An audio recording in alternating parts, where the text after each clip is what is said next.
surprise that the Indiana Fever looked best tonight when Caitlin Clark was surrounded by players that don't have an ego, surrounded by players that said, I'm going to be MVP of the WNBA this year. You see how easy it is when you just let Caitlin play ball and others follow. Finally, after months of doubt and constant hate, Caitlin Clark reminded everyone why she's her. The Indiana Fever didn't just beat the Atlanta Dream, they crushed them 99-82, shutting down all the talk that this team was better without their superstar. Now a final 99-82. Right here, 29 points in the third quarter, 30 points in the fourth quarter. That might be the best second half of the season, the best fourth quarter of the season. Look at these bench points. 29 bench points tonight. And they withstood an absolute barrage by Jordan Canada, who had 26 points in the first. The haters said the Fever were better without Caitlin Clark. They called her ball dominant and claimed the team played better when she sat. But where are those voices now? Because Friday night, that entire narrative fell apart. Clark didn't need to rack up points to take over the game. She controlled everything without forcing anything. An inconsistent ride for Indiana, and for Clark as well, who's had to fight through a lot of injuries. But I think the encouraging thing from Cece was the fight that she showed on the floor. Clearly, she's not quite at 100%, still working her way back, hasn't found her three ball yet, but what she did was attack. She used the physicality against the defenders by putting her head down and going to the basket. That opened things up for her playmaking, which of course is another genius aspect of her game. Once that started clicking, Sophie Cunningham came off the bench on a mission, delivering 16 points and 10 rebounds in a dominant performance. But the real story is the spark she had with Caitlin Clark. This wasn't Cunningham shining despite Clark, it was because of her. Their on-court chemistry was undeniable, fueling every play and proving how powerful they are together. Cunningham, folks, this might have been the best Sophie Cunningham game she's played so far for the Indiana Fever. When she hit those nail-in-the-coffin threes against the Minnesota Lynx, we were already up in that game. Yes, nail-in-the-coffin, awesome. But we were down in the third quarter. We were down 52-47 in the third quarter. And we came back and won. And that started with Sophie Cunningham hitting a big. The haters spent weeks pushing the idea that the Fever were better without Caitlin Clark. ESPN's Carolyn Peck even went on national TV claiming Indiana was more dangerous when Clark didn't play. Can you believe that? They really tried to sell us the idea that the most impactful rookie in WNBA history, the one breaking records and reviving the league, was holding her team back. But Friday night? That was cold, calculated revenge. When I say that they need Caitlin Clark, I mean, come on, guys. See, this is why you don't listen to ESPN.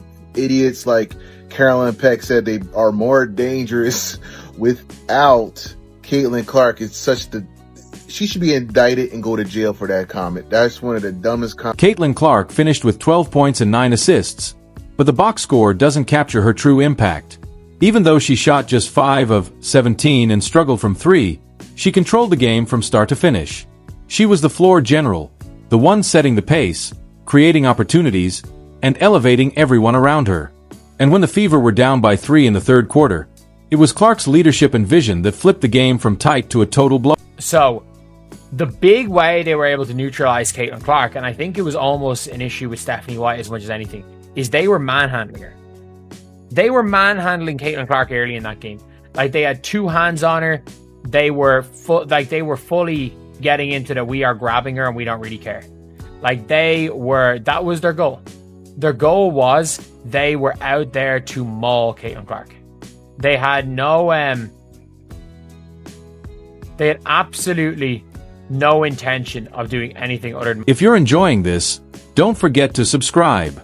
Now, let's talk about what made this game so special. It was Sophie Cunningham coming off the bench like a woman on fire.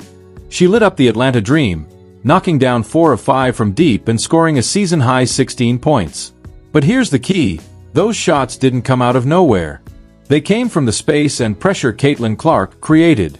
When defenders are panicking about Clark pulling up from 30 feet, chasing her around screens, and trying to stop her drives, that's when players like Cunningham thrive. Let's go right here. Sophie Cunningham, let's check it out. Donald And drops she's got it. the Cunningham. long three way downtown. Boom. Way down, boom. So, real nice all around performance. Second half was great ball tonight. No doubt about it. But Stephanie White let the team cook in the. What really made this game special was the chemistry between Caitlin Clark and Sophie Cunningham. You could see it with every possession. When Clark drove and kicked, Cunningham was ready to fire. When the dream collapsed on Clark, she found Sophie wide open. That's what happens when high basketball IQ meets teammates who truly know how to play off each other. And the best part? Sophie gets it. She knows her role and understands that when Clark is on the floor, the entire game shifts.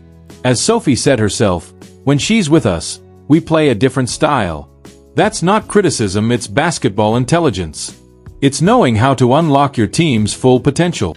Hey, you know what? It's about dang time. Let me tell you that.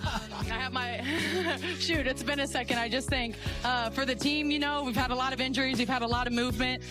When C's playing, it's a whole different team. And when she's back, you know, we got to catch our rhythm. She's a heck of a player, but we got to find ways to get her involved, but keep people hot. But, you know, for me, it finally felt good. It felt good. Like I said, my family's here. My sister's my best friends. And so it just felt good to have my family here. So I thought I should. The third quarter was the turning point. With 3:38 left and the Fever down 63-60, they locked in on defense, holding Atlanta without a field goal the rest of the quarter. They closed the third with 4 straight points, then exploded with an 11-2 run to open the fourth, taking an 80-67 lead and never looking back. From that moment on, it was a double-digit lead until the final buzzer. This wasn't just one player going off. This was Caitlin Clark's leadership raising the level of everyone around her. Kelsey Mitchell dropped 25 points. Aaliyah Boston added 19 and 8 assists. And suddenly the Fever looked like the team fans hoped for all season. They scored 59 points in the second half, their highest this year, and tied for the most in any half over the past 7 seasons. That's not luck. That's what happens when you have a star who lifts everyone around her, creates space just by being on the floor, and makes her teammates better even when her own shot isn't falling. Be herself. We started playing an up-tempo type style that forced the Atlanta Dream to react to what we were doing. Instead of us trying to counterpunch, Atlanta Dream, they found themselves against the ropes. And there we were, Kelsey Mitchell in the third quarter, slugging away. Sophie Cunningham in the third quarter, slugging away. AB in the fourth quarter. The third quarter was the turning point. With 3:38 left and the Fever down 63-60, they locked in on defense, holding Atlanta without a field goal the rest of the quarter. They closed the third with 4 straight points, then exploded with an 11-2 run to open the fourth, taking an 80-67 lead, and never looking back. From that moment on, it was a double-digit lead until the final buzzer. This wasn't just one player going off. This was Caitlin Clark's leadership raising the level of everyone around her. Kelsey Mitchell dropped 25 points. Aaliyah Boston added 19 and 8 assists. And suddenly the Fever looked like the team fans hoped for all season. They scored 59 points in the second half, their highest this year and tied for the most in any half over the past 7 seasons. That's not luck. That's what happens when you have a star who lifts everyone around her, creates space just by being on the floor, and makes her teammates better even when her own shot isn't falling. This game, in the second half, we didn't take our foot off the gas. We put our foot on the throat of the Atlanta Dream. We didn't tell Caitlin Clark, whoa there, lassie. No, we said, Caitlin Clark, roam free. Fly like a butterfly. Flap your wings. Spread your wings. And watch the team. For months, we've heard the same tired narrative that the Fever are better without Caitlin Clark. ESPN's Carolyn Peck even claimed Indiana was more dangerous when Clark wasn't on the court because she was ball dominant.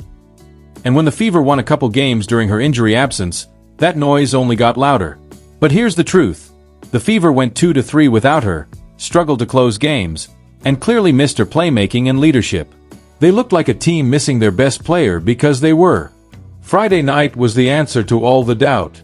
Clark didn't need to drop 30 or take 20 shots to prove her value. She showed that her impact goes far beyond the stat sheet. Her presence makes every teammate better, and this team can only reach its true potential with her on the floor. Player on the team. Now, They show that they're a quality basketball team without Caitlin Clark, but they're not a championship team without Caitlin Clark. They proved that, okay? So with that said, they need Caitlin Clark. Caitlin Clark sets her teammates for success, sets better plays, better passing. I guarantee you, Caitlin Clark played that game, they would have won. I mean, come on, the matchup would have been... You know what's beautiful about performances like this? The silence that follows.